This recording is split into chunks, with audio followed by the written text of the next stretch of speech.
नमस्कार। सुबह के 8 बज चुके हैं और वक्त हो चला है टॉप एजेंडे का। मैं हूं आपके साथ ऋतु तिवारी पोखरियाल।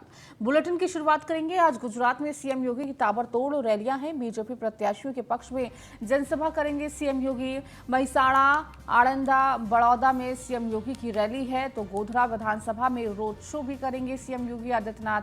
गुजरात में आज शाम थम जाएगा पहले चरण का प्रचार। तो देखिए, आज पहले चरण के प्रचार का अंतिम दिन है और आज प्रचार थम जाएगा पहले चरण के लिए। और उससे पहले लगातार जो पार्टियां हैं, जो बड़े चेहरे हैं, वो गुजरात में चुनाव प्रचार करती हुई नजर आ रही है। और इस बीच सीएम योगी आदित्यनाथ की भी 3 जनसभाएं हैं और एक रोड शो है। तो जिन 3 जनसभा को संबोधित करेंगे सीएम योगी आदित्यनाथ और इसके बाद एक रोड शो भी करेंगे। वहीं सीएम योगी आदित्यनाथ के मिनट टू मिनट कार्यक्रम क्या है वो भी आपको बता देते हैं। 12 बजे से विधानसभा लूनावाड़ा में जनसभा करेंगे। 9:40 पर मौसी एयरपोर्ट से रवाना होंगे सीएम।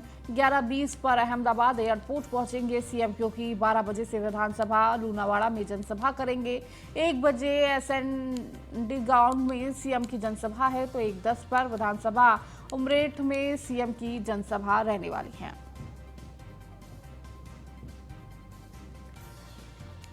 और अधिक जानकारी के साथ अश्विनी द्विवेदी हमारे साथ हमारे संवाददाता जुड़ चुके हैं, उनसे अधिक जानकारी ले लेते हैं। अश्विनी, आज सीएम योगी आदित्यनाथ गुजरात में हुंकार भरते हुए नजर आएंगे। देखिए, आज पहले चरण के चुनाव प्रचार का जो बिगुल है वो थम जाएगा, लेकिन उससे पहले सभी पार्टियां अपनी ताकत आजमा रही है और इस बीच प्रदेश के मुखिया भी गुजरात में मौजूद होंगे। हाँ बिल्कुल। उत्तर प्रदेश के मुख्यमंत्री योगी आदित्यनाथ का आज एक बार फिर गुजरात दौरा है। आज गुजरात में जो प्रथम चरण का चुनाव होना है उसका चुनाव प्रचार आज शाम 5 बजे थम जाएगा। और ठीक उससे पहले आज सबसे धुरंधर खिलाड़ी को भारतीय जनता पार्टी ने गुजरात की जिम्मेदारी दी। निश्चित तौर पर मुख्यमंत्री आज 3 जनसभाएं और एक रोड शो करेंगे। अगर उत्तर प्रदेश की चुनाव हो या फिर हिमाचल प्रदेश का किसी प्रदेश का चुनाव होता है तो मुख्यमंत्री Yogi Adityanath demanding person Bharatiya Janata party की ओर से होते हैं। अगर और प्रधानमंत्री नरेंद्र मोदी और उसके बाद गृह मंत्री अमित शाह के बाद किसी बतौर मुख्यमंत्री या यूं कहें किसी बड़े चेहरे के रूप में सबसे ज्यादा डिमांड होती तो उत्तर प्रदेश के मुख्यमंत्री योगी आदित्यनाथ की होती। निश्चित तौर पर इससे पहले भी देखा गया हिमाचल प्रदेश में जब वो चुनाव प्रचार कर रहे थे उस दौरान भी किस तरीके से भीड़ उमड़ रही थी, लोग उनको सुनना चाह रहे थे। जब उन्होंने रोड शो किया था लाखों की संख्या में लोग वहां पर सड़कों पर मौजूद थे। निश्चित तौर पर आज फिर मुख्यमंत्री योगी आदित्यनाथ आज गुजरात में दहाड़ेंगे। कहीं ना कहीं आज उत्तर प्रदेश में जो मॉडल है वो आज गुजरात में दिखाई देगा। इससे पहले चुनाव होते थे तो कहीं ना कहीं गुजरात मॉडल हावी होता था। गुजरात मॉडल का जिक्र चुनावी माहौल में भारतीय जनता पार्टी चुनावी मंच से करती थी, लेकिन अब समय बदल चुका है। आप भारतीय जनता पार्टी के पास एक बड़ा मॉडल और उभर के सामने आया, वो है उत्तर प्रदेश मॉडल। उत्तर प्रदेश में कानून व्यवस्था को लेकर के जिस तरह से काम किया गया पिछले 5 सालों में, इसकी सराहना चाहे पक्ष हो या विपक्ष हो, विपक्ष भी तबे शब्दों जरूर कहता है कि हाँ गुंडा राज खत्म हुआ, चाहे वो माफिया बड़े बड़े माफिया हो या फिर राजनीतिक तौर पर जो गुंडागर्दी होती थी या पार्टी के कार्यकर्ता जाकर के थानों पर दबंगई करते थे या फिर अधिकारियों को धमकाते थे। आज के समय में ऐसा कुछ नहीं। मुख्यमंत्री के जहां एक और जो माफियाओं को सख्त निर्देश से सुधर जाइए, नहीं तो उत्तर प्रदेश में आपके लिए जगह नहीं, वहीं अपने जो नेता हैं, अपने जो लोग हैं उनको भी सख्त हिदायत है कि अनर्गल काम के लिए कभी भी दबाव नहीं बनाएंगे आप लोग। अगर सही काम है तो आप बिल्कुल उसके लिए आपके पक्ष में सरकार है, आपके पक्ष में भारतीय जनता पार्टी है, लेकिन आप अनर्गल दबाव बनाएंगे तो निश्चित तौर पर आप पर भी कार्रवाई होगी। यही एक मॉडल बन के उत्तर प्रदेश पूरी देश में आज उभर रहा है। चाहे उत्तर प्रदेश चाहे कोई भी मुख्यमंत्री हो। अभी हाल ही में देखा गया कि मध्य प्रदेश के मुख्यमंत्री खुले मंचों पर आजकल कह रहे हैं कि अगर अपराधी सुधरेंगे नहीं तो उनके घरों पर बुलडोजर चलेगा। हाल ही में देखा गया असम के मुख्यमंत्री इसी चीज का जिक्र कर रहे हैं, उत्तराखंड के मुख्यमंत्री इस चीज का जिक्र कर रहे हैं। निश्चित तौर पर जब 2022 अभी हाल ही में जब विधानसभा चुनाव हुआ था तो बुलडोजर जो नीति थी कहीं ना कहीं लोगों ने उसको बहुत पसंद किया था और उत्तर प्रदेश में ऐसा हुआ कि इतिहास दोहराया गया और 37 सालों के लंबे अंतराल के बाद उत्तर प्रदेश में कोई भी पार्टी सत्ता में दोबारा से वापसी कर पाए। निश्चित तौर पर पर ये एक बड़ी उपलब्धि भारतीय जनता पार्टी के लिए थी और कहीं ना कहीं इसके लिए चेहरा थे वो मुख्यमंत्री योगी आदित्यनाथ थे। आज जब मुख्यमंत्री योगी आदित्यनाथ गुजरात जाएंगे तो कहीं ना कहीं इन चीजों का जिक्र करेंगे, साथ ही साथ डबल इंजन की सरकारें हैं उनका उसका फायदा बताएंगे कि किस तरीके से डबल इंजन की सरकारों से फायदा होता है। निश्चित तौर पर हमें हमेशा देखा जाता था कि भारतीय जनता पार्टी खुले मंचों से कहती रहती थी कि गुंडा राज खत्म करेंगे, लेकिन ये गुंडा राज वाकई में उत्तर प्रदेश में खत्म होता दिख रहा है। बड़े बड़े माफियाओं की लमसम 44 अरब की संपत्तियां थी, वो या तो जब्त कर दी गई, या तो नस्ते नाबूद कर दी गई, या फिर सरकारी संरक्षण में आ गए। निश्चित तौर पर यह उपलब्धि छोटी मोटी उपलब्धि नहीं है, क्योंकि किसी प्रदेश की जनता के लिए अगर वहां का सुशासन जो कानून व्यवस्था है वो बेहतर नहीं होगी तो सही मायने में वहां के लोगों के लिए कितनी भी बेहतर व्यवस्थाएं कर दी जाए वो बेकार होती है। अक्सर कहा जाता था कि गुजरात की गलियों में आप रात में 12 बजे अगर घूमेंगे तो या कोई महिला है या युवती है तो उसके साथ छेड़छाड़ या बदतमीजी नहीं हो सकती। आज उत्तर प्रदेश के अंदर यही स्थिति बन रही है। उत्तर प्रदेश में भी आप रात में निकलेंगे, अमूमन देखा जाता था तमाम इलाकों में छेड़छाड़ होती थी महिलाओं के साथ, लेकिन अब ऐसा नहीं। अगर होता भी है तो उसके बाद जो उत्तर प्रदेश सरकार कार्रवाई करती है उसकी गवाह एनसीआरबी के आंकड़े हैं। एनसीआरबी के जब आंकड़े आए थे तो उसमें था कि उत्तर प्रदेश महिला अपराधों में सबसे तेजी से अगर सजा दिलाने वाला कोई प्रदेश है तो उत्तर प्रदेश है। निश्चित तौर पर अभी हाल ही में जब मुख्यमंत्री गुजरात दौरे पर रहे थे उन्होंने कृष्ण का जिक्र किया था। उन्होंने कृष्ण का कहा था हमारे कृष्ण को आपने द्वारिकाधीश बनाया। ये एक छोटा सा बयान आज गुजरात के लोगों के सर चढ़ के बोल रहा। निश्चित तौर पर ऐसे बयान जो है मुख्यमंत्री के यही कहीं ना कहीं भारतीय जनता पार्टी के पक्ष में रहते हैं और उसी का फायदा कहीं ना कहीं भारतीय जनता पार्टी को मिलता है। अगर गुजरात की बात करें, गुजरात भारतीय जनता पार्टी के लिए कहीं ना कहीं अस्तित्व का सवाल है, क्योंकि अगर गुजरात में नुकसान होता है भारतीय जनता पार्टी को तो इसका असर पूरे देश में पड़ेगा और भारतीय जनता पार्टी ऐसा बिल्कुल नहीं चाहती। इसी को लेकर के देखा जा रहा है कि गुजरात में लगातार भारी जो बड़े राजनेता हैं इस समय डटे हुए हैं, चाहे उत्तर प्रदेश के बड़े चेहरे हो, चाहे डिप्टी सीएम हो, चाहे खुद मुख्यमंत्री हो या फिर तमाम मंत्रियों की फौज है, इस समय गुजरात में है। साथ ही साथ जिन लोगों ने अभी हाल ही में जब चुनाव हुए थे 2022 के संगठन को संभाला था उन लोगों को भेजा गया, जिसमें तमाम वरिष्ठ नेता भी हैं। निश्चित तौर पर ऐसे में कहीं ना कहीं ये सवाल जरूर उठता है कि क्या उत्तर प्रदेश आज पूरे देश में सर चढ़ के बोल रहा है। उत्तर प्रदेश में देखा गया था कि लक्ष्मीकांत वाजपेयी चुनाव के समय और दयाशंकर सिंह, इन दोनों लोगों ने बहुत ही अहम भूमिका निभाई थी और उसका ही परिणाम है कि इन दोनों लोगों को फिर एक बार गुजरात की भी कमान दी गई और उत्तर प्रदेश की ओर से गुजरात भेजा गया।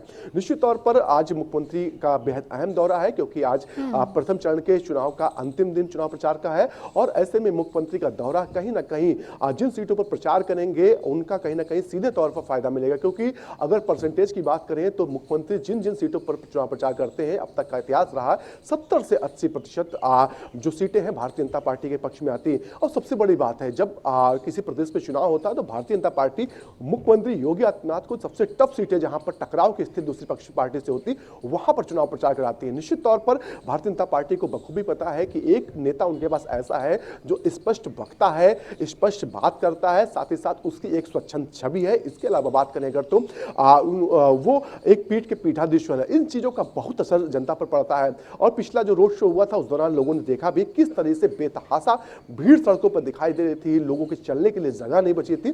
तो निश्चित तौर पर जो जन समर्थन गुजरात में नरेंद्र मोदी के बाद किसी को मिल रहा है तो उत्तर प्रदेश के मुख्यमंत्री योगी आदित्यनाथ को मिल रहा है। निश्चित तौर पर आज लमसम 9:40 से उत्तर प्रदेश से लखनऊ से हैं जो मुख्यमंत्री रवाना होंगे और लमसम 11:15 के आसपास अहमदाबाद एयरपोर्ट पहुंचेंगे। वहां से फिर जो जनसभाएं हैं उनमें शिरकत करेंगे, रोड शो में शिरकत करेंगे और शाम लमसम 5:30 बजे के आसपास वापस जो है अहमदाबाद से लखनऊ के लिए रवाना होंगे। जी ठीक है अश्विनी, बहुत बहुत शुक्रिया इस जानकारी को देने के लिए। आप लगातार जुड़े रहिए और भी खबरों पर आपसे अपडेट लेंगे। तो वहीं यूपी में 13 आईपीएस अधिकारियों के तबादले हुए हैं। 3 नए पुलिस कमिश्नरेट में आयुक्त की तैनाती हुई है। अजय मिश्रा गाजियाबाद के पुलिस कमिश्नर बने हैं, तो वहीं प्रीति दंदर सिंह को आगरा का पुलिस कमिश्नर बनाया गया है। आईपीएस रमेश शर्मा प्रयागराज के पुलिस आयुक्त बने हैं, तो अशोक मूथा जैन वाराणसी के पुलिस कमिश्नर बने हैं। लक्ष्मी सिंह नोएडा की पुलिस कमिश्नर बनाई गई हैं। आलोक सिंह एडीजीपी डीजीपी कार्यालय लखनऊ बने हैं। वहीं सतीश गणेश एडीजीपी डीजीपी कार्यालय लखनऊ बनी है। आईपीएस तरुण गाबा को आईजी रेंज लखनऊ बनाया गया है। आईपीएस राकेश सिंह को आईजी रेंज बरेली बनाया गया है। वहीं चंद्र प्रकाश को आईजी रेंज प्रयागराज बनाया गया है। आईपीएस मुनिराज को अयोध्या का एसएसपी बनाया गया, तो आईपीएस प्रशांत वर्मा बहराइच के एसपी बनाए गए। केशव कुमार चौधरी एसीपी आगरा बनाए गए हैं, तो वहीं आईपीएस शैलेश पांडे मथुरा के एसएसपी बनाए गए हैं। और अधिक जानकारी के साथ लगातार अश्विनी हमारे साथ जुड़े हुए हैं। अश्विनी, जिस तरह से कमिश्नरेट प्रणाली का जिक्र किया जा रहा था और लगातार यही माना जा रहा था कि जल्द ही आयुक्तों की नियुक्ति हो जाएगी, और कहीं ना कहीं ये नियुक्ति और ये फेरबदल भी इसी वजह से देखने को मिली है। बिल्कुल, कल देर रात 16 वरिष्ठ आईपीएस अधिकारियों के तबादले किए गए, जिसमें 5 कमिश्नरेट हैं जिनको नए पुलिस कमिश्नर मिले, जिसमें हाल ही में 3 जो पुलिस कमिश्नरेट बने थे, जिसमें आगरा, प्रयागराज और गाजियाबाद शामिल थे, उनको नए कमिश्नर मिले। साथ ही साथ जो नोएडा है उनको नए पुलिस कमिश्नर मिले। इसके अलावा जो वाराणसी है वहाँ पर भी नए पुलिस कमिश्नर की तैनाती हुई। निश्चित तौर पर अगर बात करें नोएडा की, तो नोएडा में लक्ष्मी सिंह जो आईजी रेंज लखनऊ थी, उनको जिम्मेदारी दी गई। हालांकि आलोक सिंह जो पुलिस कमिश्नर थे वो इतनी मजबूती से अब तक डटे हुए कि जब से पुलिस कमिश्नर नोएडा बना था, पहला पुलिस कमिश्नर लखनऊ नोएडा बना था, उसके बाद आज तक उनका ट्रांसफर नहीं हुआ था। लेकिन कहीं ना कहीं जो एक कांड हुआ था नोएडा में, जिसके बाद कहीं ना कहीं महेश शर्मा लगातार आलोक कुमार पर सवाल खड़े कर रहे थे, और कहीं ना कहीं उसी का नतीजा रहा कि आलोक कुमार को वहां से हटना पड़ा और मुख्यालय अटैच किया गया। साथ ही साथ बात करें वाराणसी की, तो वाराणसी में S Satish Ganesh police commissioner थे, और एस सतीश गणेश का अभी हाल ही में देखा गया डबल एनकाउंटर भी किया था, लेकिन ये सब काम नहीं आया और उनका भी ट्रांसफर कर दिया गया, उनको मुख्यालय अटैच कर दिया। अगर बात करें बाकी जो 3 कमिश्नरेट हैं, उसमें अजय मिश्रा को जो पुलिस कमिश्नर गाजियाबाद बनाया गया। अब अजय मिश्रा जो केंद्रीय प्रतिनिधित्व से वापस आए थे और काफी दिन से प्रतीक्षा थे और कहीं इंतजार कर रहे थे कि कब उनका भाग्योदय हो, और आखिरकार कल देर रात उनका भाग्योदय हो गया। प्रीतिंदर सिंह की बात करें, प्रीतिंदर सिंह भी सहारनपुर में रहते हुए जब नुपुर शर्मा कांड हुआ था उसके बाद उपद्रवियों पर बड़ी कार्रवाई की थी, जिसके बाद कहीं ना कहीं उसका फल उनको मिला। इसके अलावा बात करें रमेश शर्मा को सीपी का जो है प्रयागराज बनाया गया। जो अशोक मुथा जैन है, इनको पुलिस कमिश्नर का जो है बनारसी बनाया गया। निश्चित तौर पर इसके अलावा कुछ एसएसपी के बीच तबादले किए गए, जिसमें एसएसपी गाजियाबाद मुनिराज जी को एसएसपी अयोध्या बनाया गया। इसके बात करें वर्तमान एसएसपी जो अयोध्या थे प्रशांत वर्मा, उनको एसपी बहराइच बनाया गया। एसएसपी प्रयागराज शैलेन पांडे को एसएसपी मथुरा बनाया गया। एसएसपी मथुरा अभिषेक पांडे एसपी इंटेलिजेंट जो है लखनऊ मुख्यालय भेजे गए। निश्चित तौर पर ये बड़े तबादले थे और काफी दिन से इंतजार किया जाए। लक्ष्मी सिंह की बात करें, जो पुलिस कमिश्नर लखनऊ बनी है, जो लखीमपुर कांड हुआ था उसमें एसआईटी हेड रही थी और बेहतर काम किया था, जिसका परिणाम जिसका फल आज उनको कल देर रात मिला और उनको पुलिस कमिश्नर नोएडा बनाया गया। जी ठीक है, बहुत बहुत शुक्रिया अश्विनी इन तमाम जानकारियों को देने के लिए। वहीं शिवपाल सिंह यादव की सुरक्षा व्यवस्था पर अखिलेश का ट्वीट माननीय शिवपाल यादव की सुरक्षा कम करने को बताया आपत्तिजनक, तो पेंडुलम समय के गतिमान होने का प्रतीक है, ये अखिलेश यादव ने जिक्र किया। वो सबके समय को बदलने का संकेत भी देता है, ऐसा कुछ भी स्थिर नहीं है जिस पर अहंकार किया जाए। शिवपाल सिंह यादव की सुरक्षा व्यवस्था पर अखिलेश का ट्वीट सामने आया है। माननीय शिवपाल सिंह यादव जी की सुरक्षा श्रेणी को कम करना आपत्तिजनक है। साथ ही ये भी कहा कि पेंडुलम समय के गतिमान होने का प्रतीक है और वो सबके समय को बदलने का संकेत भी देता है, और ये भी कहता है कि ऐसा कुछ भी स्थिर नहीं है जिस पर अहंकार किया जा सके। तो कहीं ना कहीं बीजेपी पर निशाना साधते हुए, सरकार पर निशाना साधते हुए नजर आ रहे हैं अखिलेश यादव।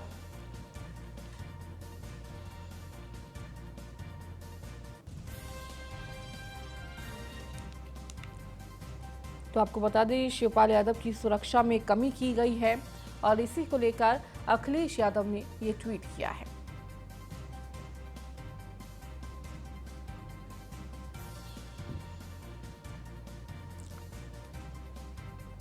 तो शिवपाल यादव की सुरक्षा व्यवस्था पर अखिलेश यादव का ये ट्वीट सामने आया है। तो अपने ऑफिशियल ट्विटर हैंडल से उन्होंने ट्वीट किया।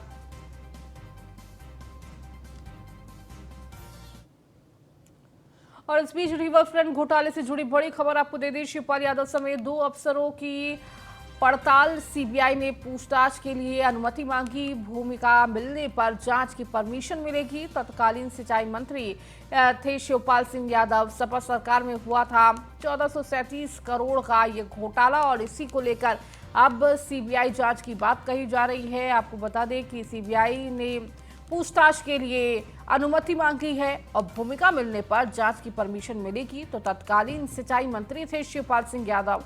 सपा सरकार में ये 1437 करोड़ का घोटाला हुआ था। तो रिवर फ्रंट को लेकर ये बड़ा घोटाला था और रिवर फ्रंट घोटाले से जुड़ी इस वक्त की बड़ी खबर आपको दे रहे हैं। तो शिवपाल यादव समेत 2 अफसरों की पड़ताल होगी। तो सीबीआई ने अनुमति मांगी है, भूमिका मिलने पर जांच की परमिशन मिलेगी। तो रिवर फ्रंट घोटाले से जुड़ी इस वक्त की बड़ी खबर दे रही है।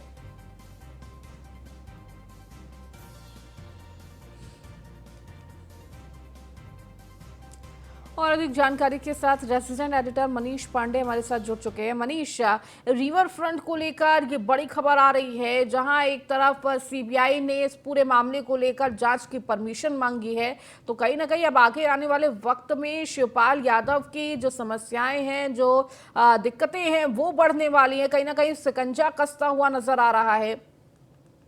जी देखिए, बिल्कुल जाहिर तौर पे कहीं ना कहीं अगर देखा जाए आगे चल के इस तरह की समस्याएं जो हैं शिवपाल सिंह यादव की बढ़ सकती है, क्योंकि 2012 से 2017 के दौरान जब अखिलेश यादव मुख्यमंत्री हुआ करते थे उत्तर प्रदेश के, उस समय ये प्रोजेक्ट शुरू हुआ था। River front, Gomti river front पे काम चला था और लगभग 1513 करोड़ रुपए का ये पूरा का पूरा बजट था, जिसमें से 1437 करोड़ रुपए शासन ने स्वीकृत कर दिए थे। लेकिन बावजूद उसके जब आकलन किया गया तो 1437 करोड़ रुपए खर्च होने के बाद महज 60% ही काम पूरा हो पाया। 2017 में जब योगी आदित्यनाथ मुख्यमंत्री बने, तो मुख्यमंत्री बनने के बाद सीधे वो रिवर फ्रंट पे पहुंचे थे और उन्होंने इस पूरे मामले में एक न्यायिक जांच बिठाई थी। और बाद में जब पूरा घपला सामने आया तो इस मामले को सीबीआई में ट्रांसफर कर दिया गया था। इसमें अगर देखा जाए तो बहुत सारे जो सिंचाई विभाग के इंजीनियर्स हैं उन्हें जी मुख्य आरोपी है वो जेल में ही, लेकिन काफी समय से अगर देखा जाए तो ये जो जांच की आंखी वो शिवपाल सिंह यादव के दामन से काफी दूर थी। लेकिन अब जो शासन में सूत्र हैं उनके हिसाब से जो जानकारी निकल के आ रही है कि सीबीआई ने एक बार फिर अनुमति मांगी है पूरी भूमिका में शिवपाल सिंह यादव सहित 2 वरिष्ठ अधिकारियों के बारे में पूछताछ करने के लिए अनुमति मांगी है, क्योंकि एक प्राविधान है कि जब भी किसी पूर्व मंत्री से या शासन में जो बड़े अधिकारी हैं, नौकरशाह हैं, उनसे पूछताछ होनी होती है, कोई भी केंद्रीय जांच एजेंसी पूछताछ करती है तो वो शासन से अनुमति मांगती है। लिहाजा मुश्किलें बढ़ती हुई दिखाई दे रही हैं शिवपाल सिंह यादव की, क्योंकि जो खबर ये आ रही है वो ये है कि सीबीआई ने जो सारे रिकॉर्ड हैं वो एक बार फिर तलब किए हैं और इस पूरी भूमिका में पूर्व सिंचाई मंत्री शिवपाल सिंह यादव की जांच के लिए भी उन्हें पूछताछ के लिए सीबीआई बुला सकती है। इसके लिए जो अनुमति मांगी गई है। उसके अलावा जो 2 वरिष्ठ अधिकारी जो अभी तक भी जांच की कार्रवाई से बाहर थे उनसे भी पूछताछ हो रही है, क्योंकि काफी बड़ा खेल हुआ था। इसमें बहुत सारे जो टेंडर के नियम थे वो बदले गए थे। जो उच्चाधिकारी हैं, उच्चाधिकारियों के स्तर पर कहीं भी परमिशन नहीं ली गई थी। तो पूरे मामले में इस बारे में भी जांच होगी कि जो मौखिक आदेशों पर जो फाइलों में जो नियम कानून बदले गए थे उन आदेशों में तत्कालीन सिंचाई मंत्री और वरिष्ठ अधिकारियों की क्या भूमिका रही थी। तो जाहिर तौर पर कह सकते हैं कि कहीं ना कहीं शिवपाल सिंह यादव की जो करीबियां हैं, पारिवारिक करीबियां हैं, उसके बाद एकाएक जो तमाम कार्रवाइयों की तलवार है वो चलने लगी है और देर सवेर हो सकता है शिवपाल सिंह यादव से भी सीबीआई इस पूरे मामले में पूछताछ करे। जी ठीक है मनीष, बहुत बहुत शुक्रिया इस जानकारी को देने के लिए। तो देखिए, बड़ी खबर आपको इस वक्त दे रहे हैं। रिवर फ्रंट को लेकर ये बड़ी खबर है, जहां पर एक बड़ा घोटाला सामने आया था, जिसके बाद अब शिवपाल यादव पर कहीं ना कहीं मुश्किलों की तलवार लटकती हुई नजर आ रही है, क्योंकि तत्कालीन समय में शिवपाल यादव सिंचाई मंत्री थे और इस दौरान ये बड़ा घोटाला देखने को मिला था। यूपी के डिप्टी सीएम केशव मौर्य दिल्ली में करेंगे प्रचार। नगर निगम चुनाव में बीजेपी के लिए चुनाव प्रचार करते हुए नजर आएंगे। दिल्ली में जो 2 जगहों पर केशव मौर्य की ये चुनावी जनसभा है। 4 दिसंबर को मतदान है, 7 दिसंबर को चुनाव के नतीजे आएंगे और उससे पहले देखिए लगातार चुनाव प्रचार जो है वो तेजी से किए जा रहे हैं।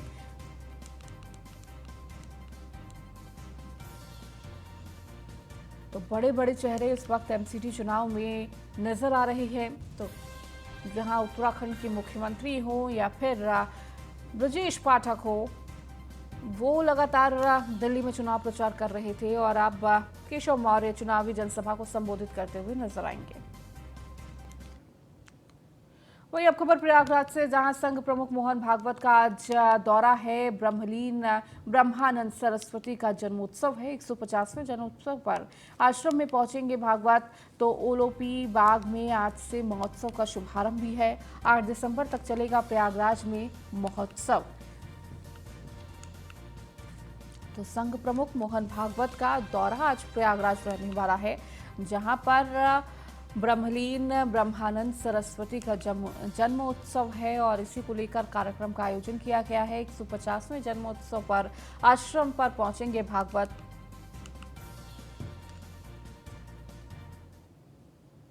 बुलंदशहर में न्यूज़ 1 इंडिया की खबर का असर देखने को मिला। डीएफओ विनीता सिंह ने खबर का लिया संज्ञान। वन रक्षक लोकेश कुमार को कारण बताओ नोटिस जारी किया। तो गुलाटी रेंजर मुकेश कुमार सिरोही ने किया दावा, वन रक्षक की लापरवाही से राष्ट्रीय पक्षी की हुई मौत।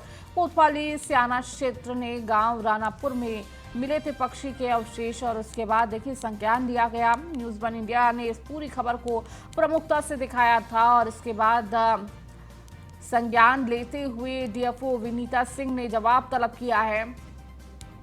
और अधिक जानकारी के साथ अशोक कुमार हमारे संवाददाता हमारे साथ जुड़ चुके हैं। अशोक, देखिए इस पूरे मामले को लेकर न्यूज़ 1 इंडिया ने प्रमुखता से दिखाया था और इस पूरे मामले पर डीएफओ विनीता सिंह ने खबर का संज्ञान लिया है और नोटिस जारी कर कारण बताओ नोटिस जारी किया है।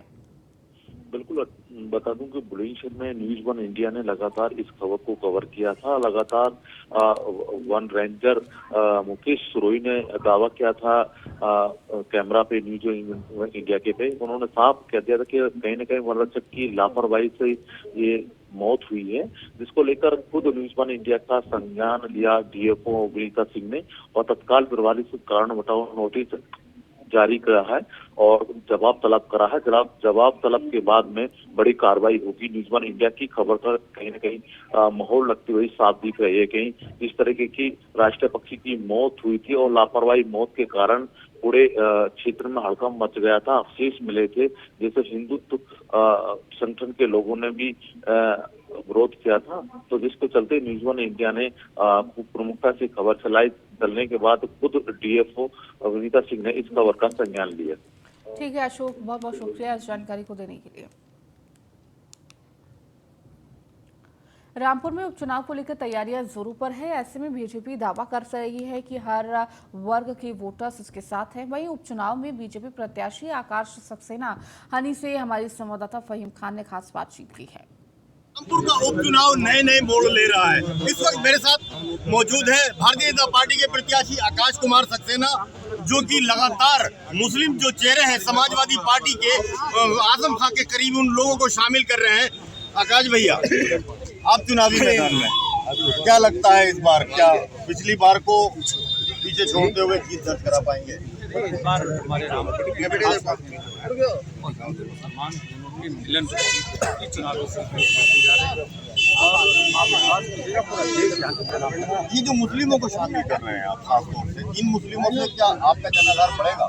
देखिए, पहली बात तो हिंदू मुसलमान वाला जो बात है वो खत्म हो चुकी है।